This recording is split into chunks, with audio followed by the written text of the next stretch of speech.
आज हम आपको बताएंगे कि आखिर क्यों भगवान शिव पांडवों से छिपते रहे और उनको पांडवों से छिपने के लिए एक बैल का रूप धारण करना पड़ा। ये बात उस समय की है जब महाभारत युद्ध की जीत के बाद पांडवों में सबसे बड़े भाई युधिष्ठिर हस्तिनापुर के राजा बने। उसके बाद करीब 4 दशकों तक युधिष्ठिर ने हस्तिनापुर पर राज किया। लेकिन इसी बीच एक बार 5 पांडव भगवान श्री कृष्ण के साथ बैठकर महाभारत युद्ध की समीक्षा कर रहे थे।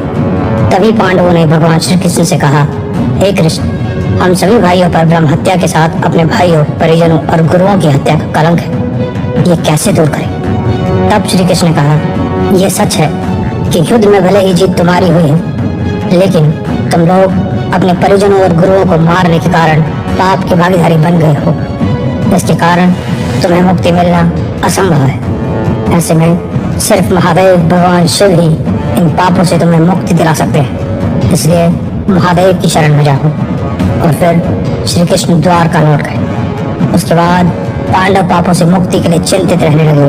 और तब एक दिन पांडवों को पता चला कि वासुदेव भगवान श्री कृष्ण ने अपना देह त्याग कर दिया है और वो अपने परम धाम लौट गए। इसके बाद पांडवों को भी पृथ्वी पर रहना उचित नहीं लग रहा था।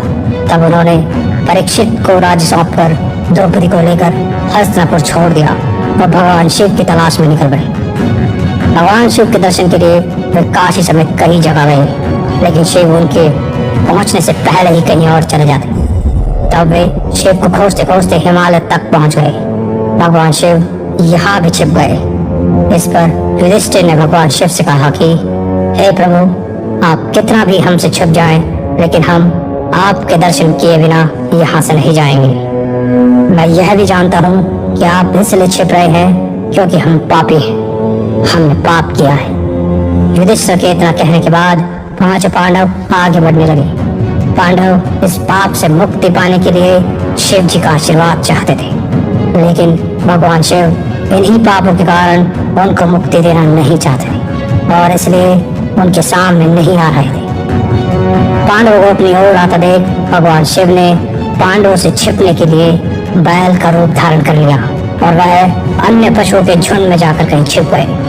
तब भीम ने एक विशाल रूप धारण किया और 2 पहाड़ों पर अपने पैर फैला दिए। इस दौरान बाकी सारे पशु तो भीम के पैरों के नीचे से निकल गए, लेकिन भगवान शिव ऐसा नहीं कर सकते थे। इसलिए एक पैर पीछे छूट गया जो खुद भगवान शिव ही थे। जिसके बाद भीम उस बैल की ओर झपटे, लेकिन बैल भूमि में कहीं अंतर्ध्यान होने लगा। तब भीम ने बैल की पीठ के कुबड़ को यानी पीठ के पिछले भाग को पकड़ लिया ताकि वह बैल पृथ्वी में अंदर ना जा पाए। लेकिन देखते ही देखते उसका धड़ वही शिवलिंग में बदल गया। पांडवों ने उस शिवलिंग की पूजा अर्चना की और कुछ समय बाद उस शिवलिंग से भगवान शिव प्रकट हुए। भगवान शिव को अपने सामने साक्षात देखकर पांडवों ने उन्हें प्रणाम किया और उसके बाद भगवान शिव ने पांडवों को स्वर्ग का मार्ग बताया और फिर वह अंतर्ध्यान हो गए।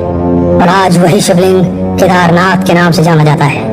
आज भी इस घटना के प्रमाण केदारनाथ में देखने को मिलते हैं, जहाँ शिवलिंग बैल की कूले के रूप में मौजूद है। वहाँ पांडवों को स्वर्ग जाने का रास्ता स्वयं शिव जी ने दिखाया था। इसलिए हिंदू धर्म में केदार स्थल को मुक्ति स्थल माना जाता है। इसी कारण अक्सर वृद्ध लोग ऐसी तीर्थ यात्राओं पर ज्यादा जाया करते थे और इन कठिन तीर्थ यात्राओं पर कई लोगों की मृत्यु भी हो जाती थी।